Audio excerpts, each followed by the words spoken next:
basically means is that we're going to be discussing what's going on in the world of professional wrestling today, give our little opinions on it, and things of that nature. Mr. Jason, do you want to go ahead and start us off, kind sir? Sure, sure, absolutely. So, one of the big topics of conversation in pro wrestling today was, of course, the recent sentencing of Jeff Hardy due to the DUI charge that he received. I think, was it last year, or was it? Has it been that long, or was it earlier this year? Well, it would have probably fallen in 2022, but I can't recall 2022. what month Yeah. or anything. So what do you guys think about that? What do you think about this coming down? Well, where to begin? Go for it. Go ahead, Joey. Go ahead. I mean, yeah, we've been talking about this offline. Jeff Hardy is an extremely popular wrestler. We get it. The question is, this man, what was it? 38. He got credit for 38 days served in county jail or whatever down in Florida. He's going to have his license revoked for 10 years. Driver's license. He won't be able to legally drive. He's got some community service and a couple of years of probation built in. So he got some stuff levied against him here and some charges. But, one thing there, we got mixed reactions on is people's opinions about it because, of course, driving under the influence is a sensitive subject everywhere, worldwide. I think anywhere there's driving and alcohol, you have that issue. Yeah, me personally, as y'all know, the Hardy Boys are my favorite tag team of all time, and that's just wrestling. But on a personal level, yeah, this is uncalled for. This is like maybe, as far as I can think off the top of my head, maybe his fifth or sixth time. When is enough going to be enough? You know what I mean? There's innocent people that you could, and I'm trying to watch what I want to say here because of social media, but when is enough is enough. Let me just put it like that. It's time to go ahead and just say no more. This guy's not learning his lesson. It's time to, take a different approach, I guess you could say. And if you're out there watching right now, before Jason gets a chance to say something here, go ahead and drop us in the comments if you have thoughts on it. Go ahead and drop it in the comments. We kind of want to know what your thoughts are too. Yeah. So hey, Caleb, how you doing, man? Okay, Caleb here says, guys, I'm over here today. I can't speak on the Jeff Hardy. Jeff is a good wrestler. Yeah. Okay. I mean, like I said, everybody has their thing, but I'm just looking at it like this here. It is something that should have been taken care of already. You know what I'm saying? And like I said, I'm trying to watch my words because of social media, but y'all get what I'm trying to say. Just go ahead and read between the lines there. But other than that, Well, yeah. Go ahead. I don't know, Jason. You probably. Yeah, I was just going to say. I think it. The history of substance abuse in pro wrestling is well documented. I think anybody that's a fan of the sport and a fan of the medium is well aware of the party lifestyle that's been associated with wrestling through the 70s and the 80s and the 90s as well. It's shifted a lot over the last 15 or 20 years. It certainly moved further and further away from that, and he's probably at a point now where he has to sort of start choosing quality of life over career and over that sort of that chasing the dragon, if you like, of notoriety and fame and a career. Going on the road and putting your body through what he puts himself through is setting himself up for the temptations of using again. Mm-hmm. I mean, because a lot of these guys end up getting on substances because of the pain and because of the damage they're doing to themselves on a nightly, if not, weekly, monthly, yearly basis. And I just think that if he's in there, then he's going to use. I think that's just. I don't know how he can. Yeah. And his particular style of wrestling, and I'm a fan of him and his brother and the work they've done, but his particular style of wrestling is really hard on your body. And he's Yeah. probably got more he's got probably more injuries than the average bear when it comes to, so his total bump card over the years, those falls off the ladder through tables and all that stuff, takes a toll. So yeah, I mean, and you look at him and Matt. Matt sacrificed probably some of his popularity over time to be easier on his body. Yeah. Matt used to be a lot more of a risk taker back in the early days in the WWE. Yeah. And he slowed it down. Like he had to change things up because he realized he couldn't keep up with, that Hardy Boy style, and he had to change what he did and work a different way. And that's what most of the men and women have to do. I'll say this too, in my time in the business, I saw lots of it: muscle relaxers, pain medicines mixed with alcohol. We know that legitimately that is what's taken the life of a lot of wrestlers, more so than the anabolic use is the combination of alcohol and respiratory depressants, such as Percocet and Solmas, are very popular muscle relaxer at one point that they were pretty easy to get. And I've been in many, many, many pro wrestling dressing rooms where you had the pills were there, like they were easy to get. The drugs were there; they were easy to get, and that hits me personally because I myself am a recovered addict, and I've done things I'm not proud of for sure, and I really, it's something I deal with on a daily basis. Not proud of it. Not it's drug addiction is one of those things. Even where you kick the addiction, you will always still be an addict, and it's always something that bugs you and makes you want to go back to your old ways. And so, respect for Yes. Yes. And lucky for me, it didn't take rehab for me. I eventually just got cold turkey and got my mind right and got out of that lifestyle situation. One reason I left the wrestling business was just to get away from all the things that can bring you back into that. But I will say this too. I feel like if this were the common man and woman like you or I, would we be treated that same way if you can't afford an attorney, like Jeff Hardy can afford? No, there's definitely a cult of personality sort of component to this, right? Where there's an enabling with celebrity and with being well known. Right. It's just, and it's his decision because it's his career and it's his life. At the end of the day, he gets to decide when he's done. But if you're an alcoholic, don't go in a bar. Yeah. So it's one of those things where if that because it isn't even just the bumps that I alluded to either. It's the schedule. It's the lifestyle. It's just being around it. It's going to hotels after the event. That and the timing and people of breaking it out everywhere. Getting 4 hours of sleep a night or 5 hours of sleep a night and being on the road 6 days a week. Yeah. And finishing a show at 11 o'clock and getting on the road and driving for 4 hours and then going to a hotel and getting 4 hours sleep and getting up and going to the gym and working out the next day, even though you're beat up from the night before. Man, that stuff takes a toll, so I understand why it happens. I understand why people kind of get into that routine and get into that stuff. But at some point, I think the dude's going to have to make a decision about what's, quality of life long term. And hopefully he has the right people around him that care more about him than about the gravy train or the money that's coming in or the notoriety or whatever. And the simple responsible thing may be for promoters to just stop booking him to wrestle, period. Yeah. Like just stop enabling it and allowing it. Because I don't think we're going to see Jeff Hardy wrestle another WWE match. I don't see that happening at this point, especially with everything and how he left the company last time. No matter what your opinion is on that, I don't see him having another match up there.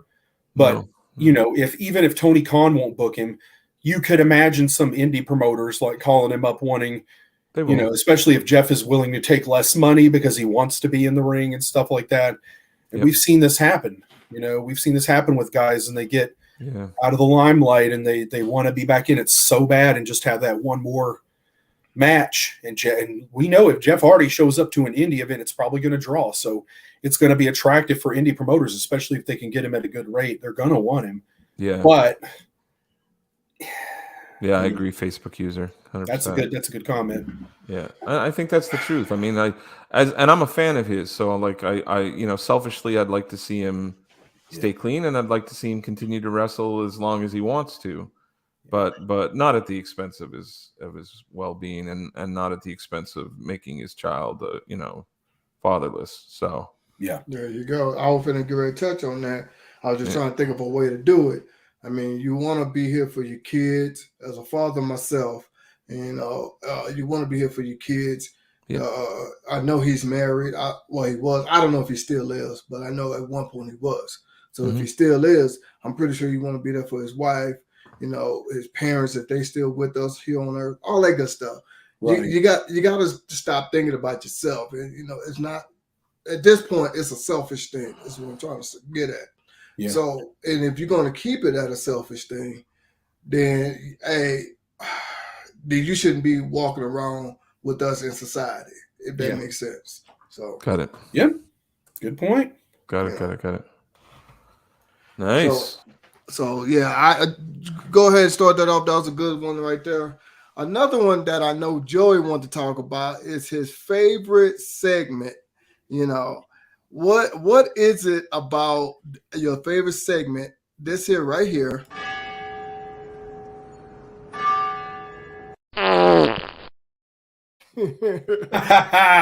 You want to go ahead and discuss, sir. All right. Yep. Got a new segment for the monthly free for all. It's called Over Like a Fart in Church. Go ahead. If you know somebody that's so not over that the crowd is just dead and you could hear it's so silent you could hear somebody fart like that, or it just gets over like a fart in church where everybody's just kind of like, ooh, okay. This month, my pro wrestler that I'm going to spotlight is the Nigerian giant himself, Omos. Do you have that picture of Omos? Everybody knows who. Most fans probably know who he is, but if you don't, that's a big fart. That's a big fart. Oh my God! It's a pretty big fart, but no, I don't have that one. But go ahead. This guy. All right. I've really, I was researching some different wrestlers. There were some that almost made the spotlight for this time, but every Omos match that I've ever seen, has been kind of boring to begin with. But then on top of that, the crowd as a whole is just kind of there. And it is not working. They have given this. And oh my goodness. They announced this guy having a match with Brock Lesnar at this year's WrestleMania, and he's not even part of the build. They got MVP out there with Brock Lesnar, and Omos isn't even there. Hey, I said this before. I'm sorry. This is just too funny. I'm laughing, y'all, because me and Joey were talking about this offline, and Joe was just going in, man. Hey, he is the definition of over like a fart in church. Yeah. I don't even know that he has the look. I got to do it again. He's not scary. He's just huge. I got to do it again just for Joey. Just for Joey.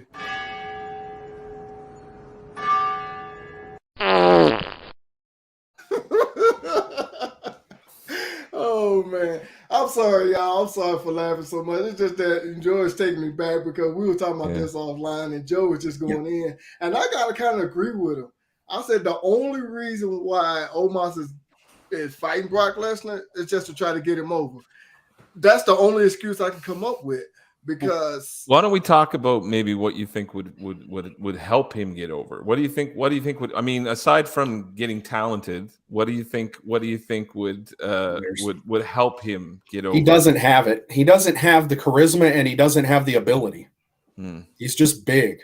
That's the only reason why he's there right now. That's the thing. There's some things you can't. There you go. I knew I wasn't the only person that I know I couldn't be the only person that agreed he's over like a fart in church. He definitely has. I think that's a rumor. But he definitely has a Giant Gonzalez kind of vibe for sure. A lot of size and a lot of presence in terms of size, but not a whole lot going on. Yeah. aside. The first mistake was when you put him with a guy like AJ Styles and he still doesn't get over. There's your first problem. Then here's the problem. When you got a guy when his first victory after the tag team is against AJ and AJ's half his size, the first thing that comes to mind is that's not how you get heat on somebody. That's how you get sympathy on the little guy. Yeah. So it's which is what ended up happening because AJ just sort of essentially took all his heat with him. So like AJ just sort of essentially, being the crafty veteran that he is in the business, he just essentially took the spot and used it to sort of build himself more. So I mean, they tried everything they could. He had a WrestleMania match last year with Bobby Lashley, had a program with Braun. He went away to get better in the ring. Yeah. He got some better gear, like his appearance. But then, he has the matches with Braun Strowman, and it's not happening. Like, it's a weird environment, though, don't you find sometimes? Like the whole WWE big man sort of style. Like I think they tend to sort of put these guys in sort of a certain mold in terms of moveset and in terms of the way they work, right? Like when Paul White came to WWF from WCW, and he was even getting a little bit of flack in WCW. That dude was throwing drop kicks, and he's coming off the top rope, and he's doing all this other stuff that big men are told essentially not to do, right? Like, don't do that stuff. You got to work a slower pace. Well, he lacked fundamentals too. He won the WWF championship, and then next year he was in developmental. For sure. Because he just lacked the in-ring fundamentals that they wanted him to have. Absolutely. But I think if you're just not a naturally charismatic person, or you're not, like if you take somebody like Taker, for example, who's a very talented worker, without question, like a great worker, but also somebody that just has an innate charisma and a connection, right, with the people. So like, and so because he has that, he's been allowed or been able, I don't know if allowed is the right word, been able to work a more, mobile big man style in the WWF. He's been allowed to do that, whereas other people have really been been cracked down on and told not to do that. So I don't sometimes I don't question, I don't disagree at all. I think there's definitely no connection with the audience whatsoever, but I also wonder what kind of coaching he's getting in terms of how he should work, because he was traveling with and teaming with AJ Styles. But I get it. No, totally get that. I totally get that. But I don't know how much experience AJ is going to be able to impart on him about working as a 7 foot. I think he probably knows more than you think, because he's worked with a lot of big guys. Probably. He's worked with. But here's the thing, though. It's kind of like we were talking about before a few days ago, and this person right here just said it right here. Dom Now, Jeff, gonna get to that. Maybe we'll visit that next month once his match is announced with his dad. You know what, though? I'll tell you this. I'll say this, Facebook user. I get where you're going with it, but I'll tell you what. He gets a reaction, and I don't know if it's much. No, he's getting a reaction because of the group he's in. Yeah. But I don't know if that's it. I think he's running the line of having that. Cranes gets a reaction sometimes too, like sometimes just because he annoys the hell out of people, or sometimes it can work, sometimes not. I think with the big guy, I think the problem is he's getting like zero react. It's just crickets. It's crickets in the audience. Like, hey, CJ, nobody feels particularly positive or negative about him one way or the other, which is like the kiss of death. Well, he wasn't getting over as a babyface. That's for sure. Yeah. Even being partners with Rey Mysterio, his father. Oh my God. Yeah, and that's what I'm saying. I think he's got what we used to call X-Pac heat, where they needed a break. And it's like, Dominic, here's the thing. Dominic didn't pay his dues. He didn't go through developmental, and it shows. Yeah. He's lacking and that's fundamentals. That's what I've been saying this whole time. I said those two things. One, how you not get the fundamentals right with who your dad is to teach you, and we all know he has been teaching you. Yeah. Two, he do need to go down to developmental, learn, a little bit more. You know what I'm saying? I don't know. It's just not in him. And the crazy thing is, I was talking with someone else about it, and that person was telling me, He just don't got it. I'm like, I just can't see it. Why you don't have it? And your father, arguably, is the greatest luchador wrestler of all time. And yeah, I just You know what he get it. reminds me of? Truthfully, he reminds me of David Flair in WCW. Yeah. He reminds me of a second generation wrestler, or third in this case, or fourth. I don't know how far that lineage goes back, but with the Mysterios, but it goes back a ways. But he reminds me, like, I think he was getting a reaction at the beginning, maybe not as much now, but he certainly was, in a cringe way, getting a reaction from the audience, and they're willing to ride that till the wheels come off. And then once he's not getting the pop that from that, like if he's not getting a polarizing effect one way or the other, they're probably going to drop him back down to NXT and force him to sort of hit reset and start over again. But I think they're just riding the cringe. They're riding the cringe bus until the wheels come off. Well, there's another one of the group like that, Damian Priest, who I just don't think is connecting. He's just not connecting. He's they tried him as a babyface, couldn't get him over, even with Bad Bunny and that whole thing. Can't get him over. Another name, yeah. And he just, he's 40 years old now, and he's got a decent look, but just, he's just missing something. And here's the thing, and then we'll get into this more in just a second. Some people do well in other companies, and they just, aren't either cut out for WWE style. And we'll get into that because we could talk about that when it comes to next piece of news here. Sure. We're talking about the rumor mill about Jay White and Kenny Omega possibly, being offered deals, or, at least having feelers go out. What about Jamie Noble? What does Jamie Noble have to do with anything? Yeah. We talking about like last year when he had his last match on a house show. Yeah. That's not news.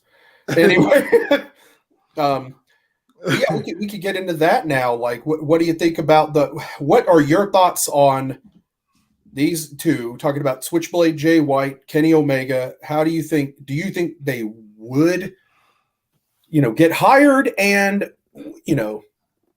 how would they do in WWE? Me personally, I think Kenny Omega would. Jay White, I'm not saying he wouldn't, but if they both came at the same exact time wanting a contract, they're gonna give it to Kenny Omega first. Maybe a month or 2 months later, I don't know. Then Jay White. That's just my personal opinion. Now, I'm not saying that Jay White don't deserve it. Don't get me wrong. And the only reason why people want to come to WWE is more exposure, more money. No, it's more money.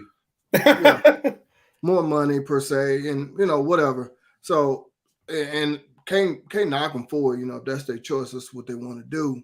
Go ahead and do it. What you think about that, Jason? I think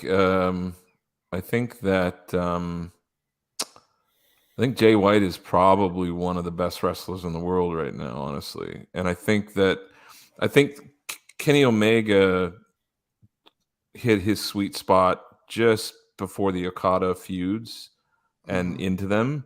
And I think everything we're seeing with Kenny Omega now is an injured, hurt Kenny Omega who isn't that Kenny Omega from 3 years ago or 4 years ago. And when you're wrestling this style, that matters. Yeah, it really does matter, because you're not going to get the 5-star Kenny Omega matches anymore. And it's not because he's not talented. It's because his body just isn't going to hold up and allow him to keep doing it. Well, he can't do it on a regular basis. He gave us something with Will Ospreay, but yeah, he did, and it was a great match. But Will had a lot to do with that too, because your dance partner is Will took the brunt of the Will took the majority of the damage in that match. So Will was a big part of the success of that. And I think we've talked about that before here on your podcast. So I think Kenny is, I don't know why it happens, and maybe it's that North American sort of centric focus that we tend to have on North American wrestlers, but Okada doesn't get enough credit for that series of matches that they had together. Because Okada, when you look at Okada's year after Kenny Omega left, and you look at Kenny's year, Okada kept having those kind of matches. Kenny didn't. So you got to kind of take that into consideration. Jay right now is kind of in his peak. Like if somebody like AEW or WWE or Impact or whatever company grabs a hold of him, you're going to get some 5-star matches out of that guy in the next year to 2 years. Kenny maybe has a couple of those left in him, and then that's going to be the end of that. So from a business perspective, like if I'm the promoter, Jay White has a bigger upside. Yeah. In terms of like me putting money into him, giving a long-term contract, I'm going to get more from him for a period of time. If I put the same money or more money into Kenny Omega, I'm going to get maybe a couple of really good WrestleMania moments or whatever the context is, wherever he ends up. But that's probably all I'm going to get, and that's it. So, and I'll go on piggyback on that too. So to counterpoint you, man up, there's no way in hell WWE is more interested in Kenny Omega than Jay White. Well, no, First I'm fact not saying, is Jay White is Jay White is 30 years old. Mm-hmm. Kenny Omega's pushing 40. Yeah. Okay. That's a big difference right there. And that's like dog years in investment, wrestling. Yeah. Yeah. Why would you want to do that? Jay White's style in the ring is a lot more suited for WWE. Yeah. Like he's definitely a more methodical, psychological worker in the ring than Kenny is. Where Kenny's style is 100% suited for the Japanese audience. Okay. What I'm basically saying is, it's like we all know a lot of times, not every time, of course not, but a lot of times WWE want to go after the big name. And like I said, I'm not saying Jay White is not a big name, but if they're going to go out, they do that a lot. So they will, I'm not going to say will, let me rephrase this. Like I said, if both of them were standing there right there at the same exact moment, I think they'll give Kenny Omega the contract first. Why is that? Like I don't understand that. Are you saying Kenny Omega is a much bigger star in America? No, I'm not saying America. I'm just saying overall. That's all what I'm saying. He might be bigger in Japan. He might be bigger in China. I don't know. I'm just saying, overall. He's a bigger name. That's what I'm saying. I don't think by much. I'm not saying Jay White ain't big. Don't get me wrong. But, Also, Jay White, here's some other facts. Well, maybe in Man Ups, just to pick, and I'm sorry to interrupt, and I'll let you get right to your point. But I think you got to look at it from two different perspectives. You have to look at it from a wrestling fan perspective or a mainstream perspective. From a mainstream perspective, Kenny Omega is probably a little better known than Jay White, like in terms of just because of the sheer amount of North American TV time that he's had, comparative.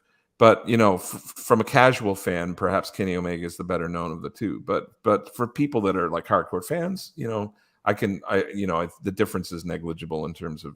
I don't think Kenny White. I don't think Kenny Omega is very well known by the casual fan. I don't, and I don't think he. First off, just knowing how WWE hires and books, Jay White is like 6'1". He's a lot better. He's a better looking guy. He's younger, has a better physique. Kenny Omega's 5'10", 5'9". Yep. He's, like we were talking about, he's beat up, worn hard. And again, Kenny Omega does not work a style that gets over in America. And it's obvious. Like his style is very, he is stiff. He uses a lot of big strikes and stuff like that. He's very much a striker. He's a strong style worker. It's just not, that just doesn't work in WWE. Yeah. It just doesn't. You've seen actually how much, we've already seen kind of what would happen to Kenny and Jay in WWE by looking at what's happened to Shinsuke. So you can kind of see how they would have to modify their style, and Asuka too, I guess to a degree as well. You'd already can kind of see the way they've had to sort of change how they work to work within the WWE style, right? I don't think Jay White would have to change much. Just watching how he wrestles. No, he's definitely more. Yeah, he's definitely less sort of high impact, sort of fast paced stuff. Like he doesn't do that as much as Omega does for sure. I guess the other question too is who are their dance partners in WWE? Like who do they, besides each other, who do they work with? AJ obviously. And who else? Like if you go down through the card, where are the dance partners for them? Again, I think Jay White's versatile, and I think he could work a lot of different people. Yeah, I think I could see him in there with Cody Rhodes, with Seth Rollins, with lots of different guys. Whereas Kenny Omega, I don't see guys working his match. I don't see guys just taking. I don't see WWE allowing him to hit 15,000 knee strikes in a match. I don't see them embracing Kenny Omega's working style and going, that's going to totally work here in Poughkeepsie or whatever. Because I don't think he's that over in AEW. In his own damn company, I don't think he's that over. Mm-hmm. So again, yeah, I could see it. Maybe he's a little bit bigger of a star, and there's kind of a one-time, surprise pop thing. But then where do you go? Whereas Jay White, you could send to NXT. That fan base, a lot of the fans that watch the international stuff is going to know who he is. You can bring him in. He can work programs down there, have a short run down there, maybe a year or less, get him up to the main roster and bring him in. Yes and no. I think WWE needs to stay out of the Bullet Club business. They've tried it. It's not working.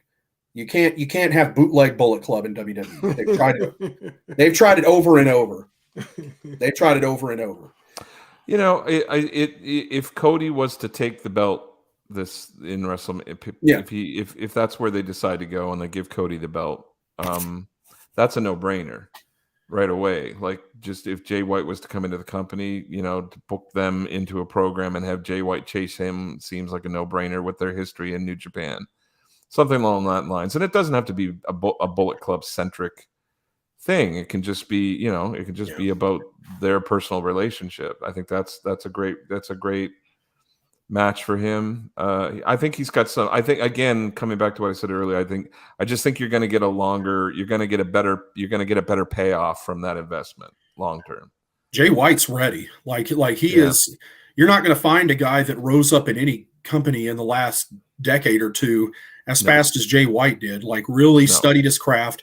He had a couple years in the business before going to the New Japan Dojo. Came in as a young boy there on recommendation of Will Ospreay. Yep. Ran the gauntlet on it, got through it faster than anybody. Excursion to America, lived with Alex Shelley, which is where he took his finisher, the Blade Runner from Alex Shelley, not Bray Wyatt. Yep. And since everybody thinks Bray Wyatt invented that move, but Alex Shelley was using it 25 years ago, whatever, But regardless, came up through Ring of Honor real fast, went back to America and had a Wrestle Kingdom match with Tanahashi to start.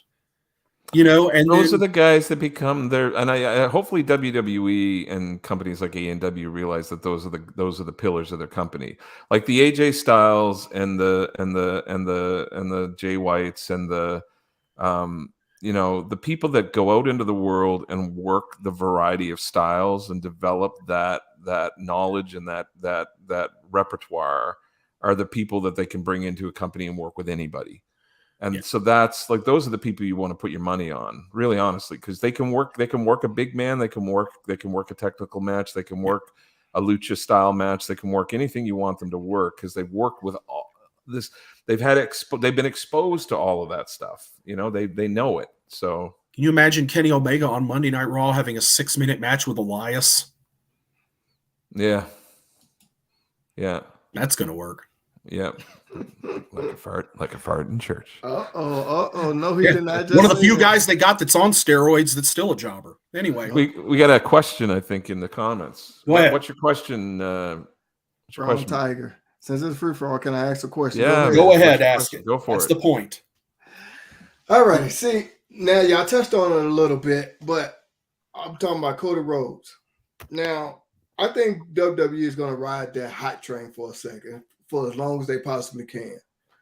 Now, I'm not saying that he should or shouldn't beat Roman Reigns at WrestleMania.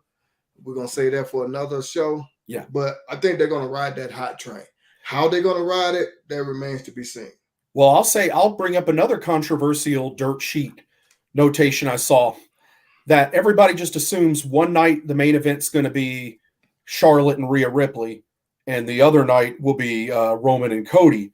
But I've heard that if they go with their plan for Sami and Kevin Owens versus the Usos, if it ends up being that they would actually main event one of the nights, and the other night And that's going to be controversial because we're living in the society now where they think everybody's got to be even Stevens. We got to have one women's main event, one men's main event. It's got to even itself out. We got to have both. We can't have that. What do you think about, the tag team title main eventing one night and, Roman and Cody on the other?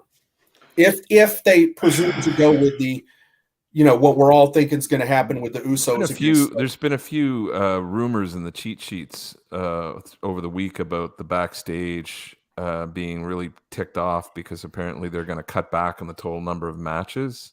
Doesn't seem like it because they sure keep putting more matches on it. Yeah, that's been going around the dirt sheets that apparently, and again, this is all none of it's all just rumor. Yeah. Same thing with the tag titles being billed over the women's title. Yeah. Okay, hold on for a second, guys. Here go the question right here.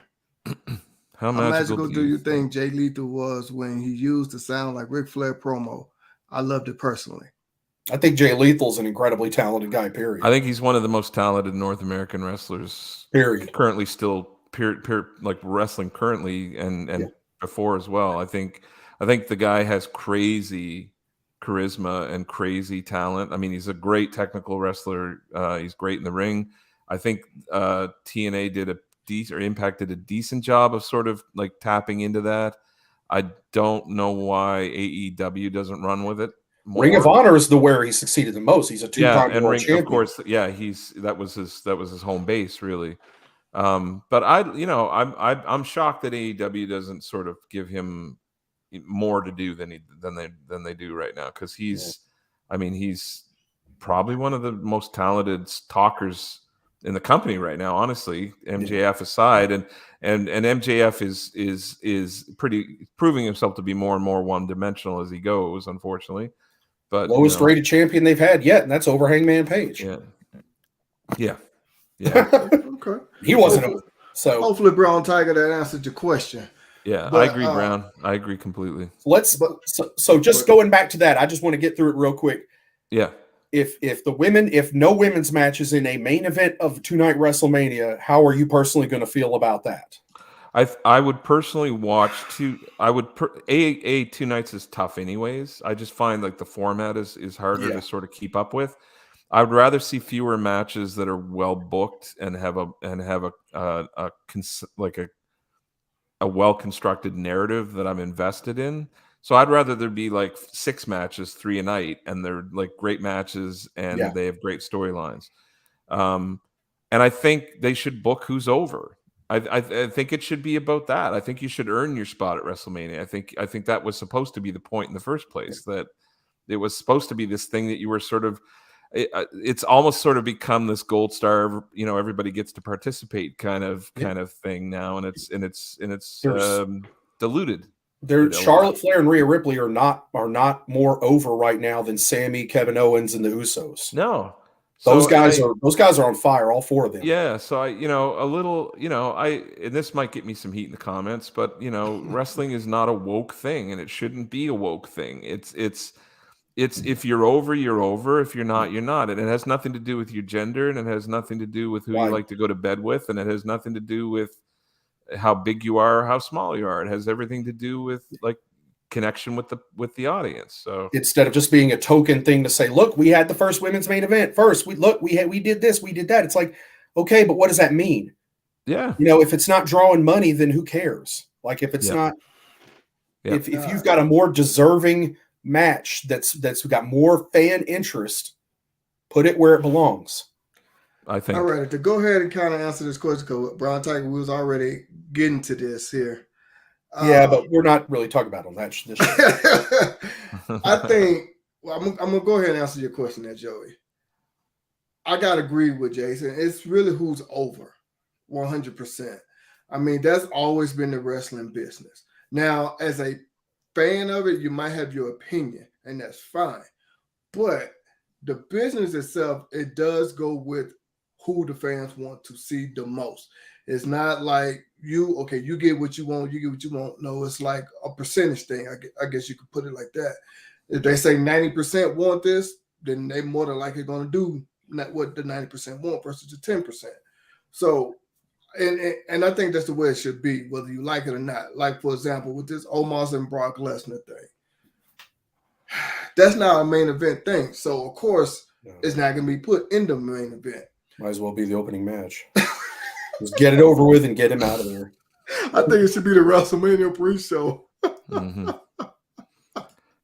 Oh man! So there we have a that comment right there. So tell us on that. Why should Charlotte versus Rhea Ripley main event Well, over Sammy? No, she actually corrected the spelling. She meant to say co-main event.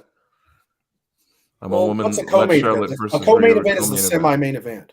Co-main event. There's no such thing. You're either in the main event or you're not. The main event's the last match of the night. Period. Co-main event is just a title they came up with to give some importance to something that's not real. You're either in the main event or you're in the same semi-main event or you're in another match. Put it like this. It's kind of like, are you in the Super Bowl or you're not in the Super Bowl? Right. It's not like who almost made it. Yeah. Right. Look, let me put co-main event. Let me put it like this here. We're not going to go down that road or like that. It's either who is over and who is not over. Like I just said before, it's not going to be what you personally want, what you personally want to see. That's not how business goes. Any business. I know, but they've had a trend of doing that though, of putting matches that they feel like should be important, whether they're the most over or not. Mm-hmm. They've done that. Like that's happened at WrestleMania where they opened with Drew McIntyre and Brock Lesnar, and then they finished with women, and it's kind of like, okay, and it wasn't the big thing.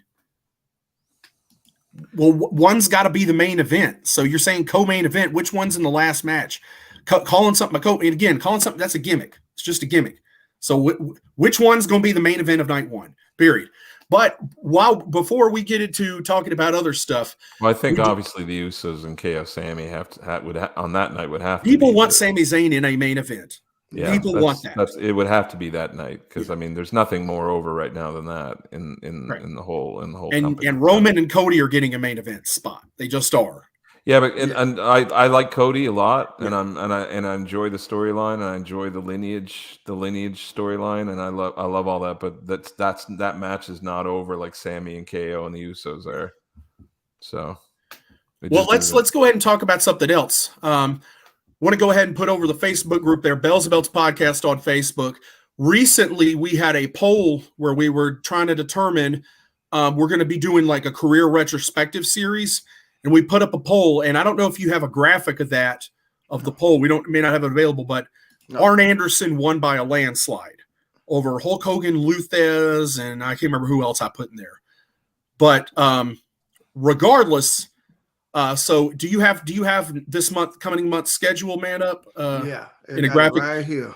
Let's go ahead and go over that real quick. Coming up next week, March 8th. We're going to be counting down our top 10 TNA or Impact Wrestling X Division champions. Mm-hmm. Then we are going to have a special event there on March 12th. Will not be part of our regular weekly lineup, but we really want you to be there. We will announce a time on that. It's going to be our special Spotlight series with Ben Walker. You're going to get a chance to see this guy's epic championship belt collection. And I'm telling you, if you haven't seen it, if you watch the Japan show, you got a little taste of it. Yeah, we're going to be seeing it, like his whole belt collection, or as much as we can fit in on one thing. That's going to be epic. March 15th, the following week after the March 8th show, we're going to be doing our career retrospective with AA Arn Anderson on there. So if you're an Arn Anderson fan at all, you got to be there for that one. March 22nd, we're going to be counting down our top 10 Ring of Honor World Tag Team Champions. And on March 29th, is going to be our big WrestleMania game show. Jason is going to be here back with us for sure on that one, maybe in another one too. Who knows? But we'll be having a great pre-WrestleMania show there where we're going to be having a game show. You guys watch and can play along with us. We're going to have some quiz, some trivia, and it's going to be a fun night. So bring your pencils and your pen and your notebooks. We're going to be having a lot of fun with all of those episodes right there. We're going to be having different special guests on some of them. So don't miss it. Definitely, and mark your calendars on that for the special March 12th one which you'll be able to see right here on YouTube as well as in our Facebook group, where you get to see Ben Walker's championship belt collection. I probably will not be on there because I'll probably be at work that day. But regardless, it's irrelevant. You're not coming to see me. You're coming to see Ben. You're going to watch to see Ben Walker's epic championship belt collection. That's what I want to see anyway. That collection is pretty epic, so it's not, you're not going to want to miss it. Yeah. So that's one of those things. That's one of those kind of innovations, creative things we're coming up with here at Bells and Belts to give you something different than just the straight podcast show, And if you're not subscribed on YouTube, you're missing a lot of shorts we're putting out, a lot of different videos we're talking about. We're going over our championship belt collections. We talk about all kinds of things, how to display your championship belts.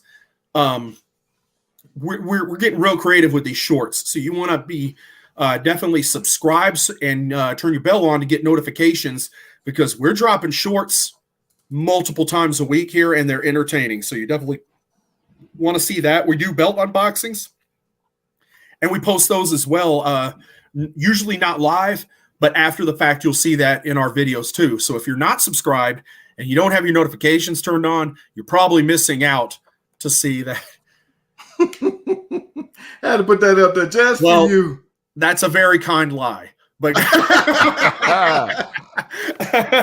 but that's okay. I'll take it as a win. I appreciate you very much. Appreciate you. Everybody out there needs to taking the time. Come on, Brown Tiger. Come on, Brown Tiger. Well, you just stand by. That's coming soon.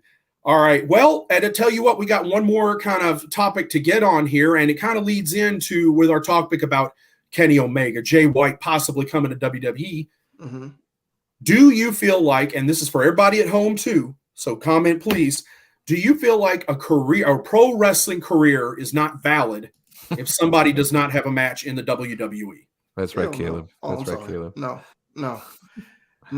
You can have your whole career in China for all I care. You can have your whole career in AEW, TNA, WCW, all that good stuff. Long as you do what you're supposed to do in that ring, you solid. Long as the fans love you, hate you, whatever the case is, you solid. That's it. I don't know why people think that. I don't know, because I've seen stuff like that. It's like, really? And I admit I am a WWE fan, but at the same time, no. I know there's other promotions all around the world. A lot of people are big on the indie circuit. So, no. What you think, Jason? I think it's probably up to the individual how they define respect, I guess, within the industry. So, like, are you talking about like collective respect in terms of your body of work and what you've accomplished, and you can do that anywhere, really? Mm-hmm. Or is it about notoriety and fame and celebrity? Obviously, if it's about that, then WWE is the place you need to end up or get to, unless something else comes along on the landscape that's comparable to. But I don't know how that's even possible in the current age. Or you focus on your body of work and you make that your priority. And I guess it's really just a question. Bingo. It's an apples and oranges kind of thing, right? Like it's up to the tastes of the people. So the people that are involved. So. I recently, right before Wrestle Kingdom, saw an interview with Will Ospreay where he was talking about how many times he's been approached by WWE, and you have to believe that's true. How would they not want Will Ospreay? Like, obviously, everybody would like to have Will Ospreay in their company. Yeah, that's a fact, because the guy's still young. He's incredibly talented. He can do anything you want. He's a great promo. He's got international. He's British. So he's a guy you can send when you go overseas is going to draw you money. And he said, to him, it's more about the art he wants to paint, the painting he wants to paint, what he wants to portray.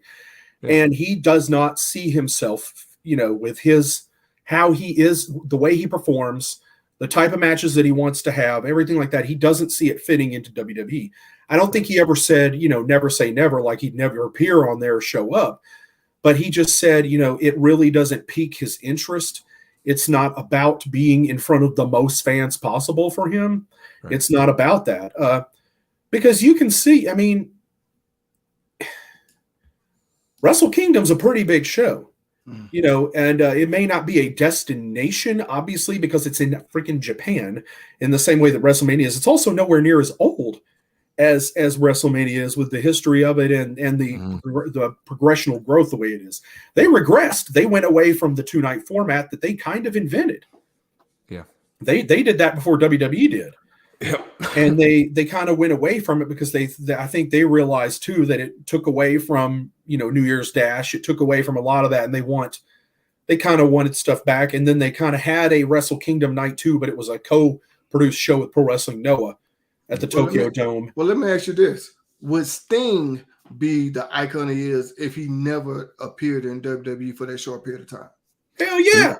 I actually think he got the whole point. I actually think he got more over because he didn't go to WWE. Yeah. I think I would argue that he became the company man for WCW and late NWA, WCW, and because he didn't jump ship and because he didn't sort of drive up the sort of bidding war between them, that he was perpetually viewed as, you know, the WCW guy, and I think that helped his career more than hurt it, honestly, at that time.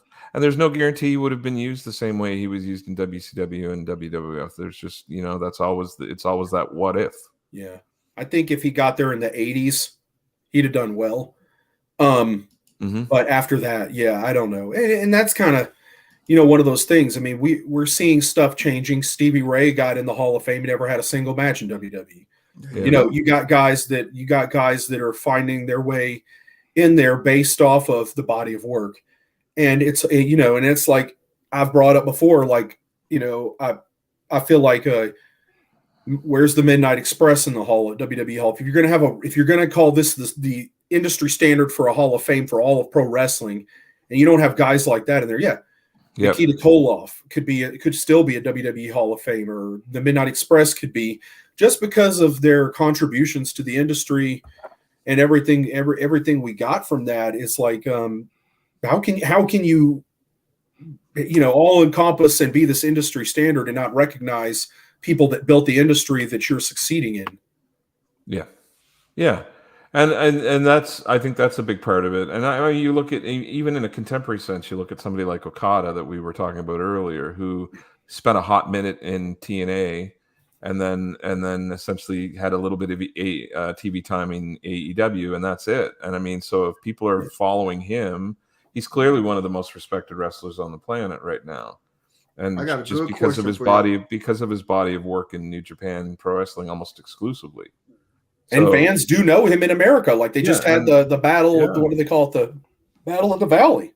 Yeah. And you still had Tanahashi and Okada in the main event for a reason. Yep, absolutely. So I think body of work matters nowadays for sure. Here go a good question for y'all right here.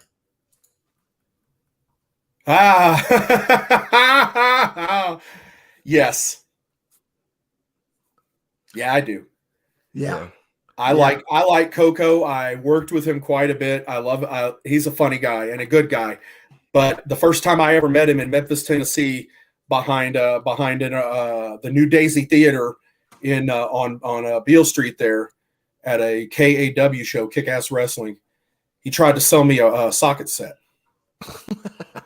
That's the night I learned Coco was a hustler through and through. No, but Coco, not just the fact that he was an entertaining guy in the WWE, but you got to look at his work in the territories. You got to look at all things combined. Coco was very over everywhere he went, and he was a star. He was, you know, he was in the WWF at a time where everybody didn't get a title, everybody didn't win a championship, and that's okay. Most of the guys that were on those rosters back then didn't win a championship. It's okay. It doesn't. I mean, Jake Roberts didn't win a championship. Are you going to say, you know, that, you know, I'm saying, and Jake Roberts obviously was a bigger star than Coco, but the point is, looking at his entire body of work, yeah, Coco Beware is a legit legend in the professional wrestling business and deserved that. Yeah. Oh, yeah. Well, yeah. And you look at wrestlers like Jake Junkyard Dog, JYD. Yeah. I mean, that man was God. in Yeah. He's the biggest star in Mid-South ever had. Yeah, and in New Orleans, like I mean, he was, and he was at that time again. Politics aside, he was at times over a little more, even a little more than Hulk was in the early days. In the early he days, was. not. I He mean, couldn't wrestle. Junkyard No. Dog could not. I mean, no. but he was over like crazy. So the definition of a sports entertainer. yeah, Like this guy, yeah, he's a huge star. So I mean, if JYD deserves to be in the Hall of Fame, and he does, then Coco definitely deserves, because I would say, you know, in his time he was over. He was popular. He was over, and you remember him. You remember Frankie the Bird. You remember the flashy costumes, the entrance where he come out there flapping the wings. The whole dang crowd was doing it. His tag team stuff with Owen was great. Yes. People forget that. Like, you know, like when they came out with those neon, those high energy. Yeah. High energy. Yeah, exactly. Yeah. Like they were doing some pretty, for WWE at that time, they were doing some pretty interesting things, you know. Yeah, kind of the stuff Owen had done overseas as a junior heavyweight. You know, they brought a lot of that kind of junior heavyweight high flying style there. Yep. And they were both able to do it. That's what made it so special. And Coco was a lot older than Owen at that time, and he was hanging with him. So Coco was a vicious heel in Memphis after his WWF run too, and had a run with the Unified World Championship, and had feuded well with Jerry the King Lawler, and got a lot of heat. I mean, he had a lot of range that people didn't get to see in WWF. Yeah, because everybody was a character at that time, and he was just his character was a babyface, but you get him outside of that environment in a smaller company where he could kind of, you know, where they needed him in a different role. Yeah, you could see now, geez, he can get heat. There you go. Yeah. Talk about, and beautiful Bobby Eaton. We talked about the Midnight Express. Again, Bobby Eaton's one of those guys that are you telling me beautiful Bobby doesn't deserve his props for his contributions to the business because he never wrestled in WWE? You can't. I'm a huge Bobby Eaton fan. I can't live with that. Well, and most you know, he's great because almost every wrestler from that period in that company puts him on their top 5 list. Almost all of them. Like Bobby Eaton, from all of them, is like one of the best in-ring workers they've ever been in the ring with. Almost all of them say that. Yeah. Even Flair says that. Yeah. I'm just getting word from Cedric that he may have a special message for Man Up that I may be having to.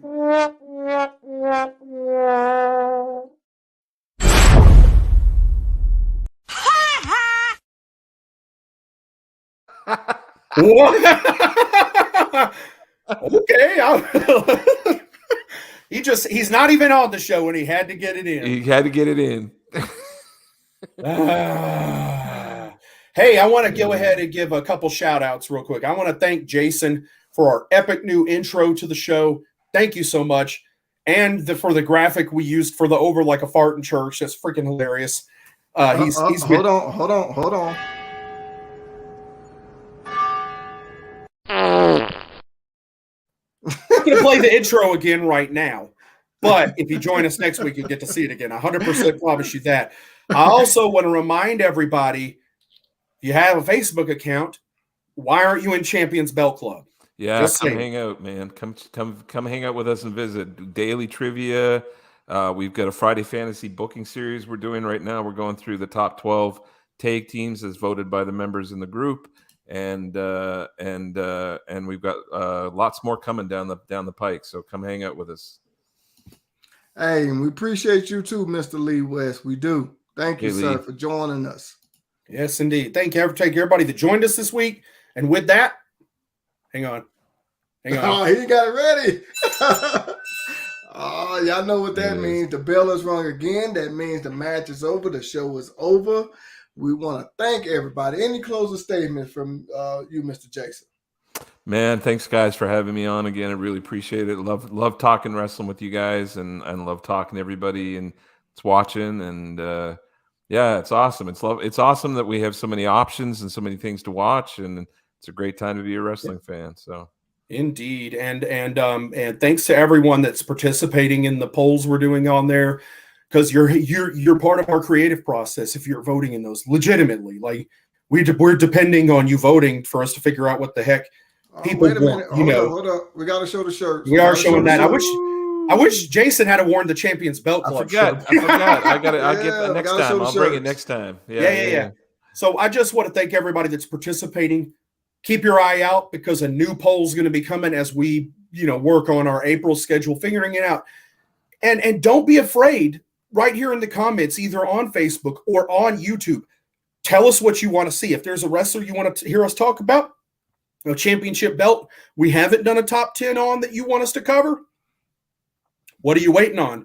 We're waiting to hear from you. And it may even influence what we put in the poll. Thank you, Ben. Absolutely, Ben Walker. Once again, you saw him a couple weeks ago on the show.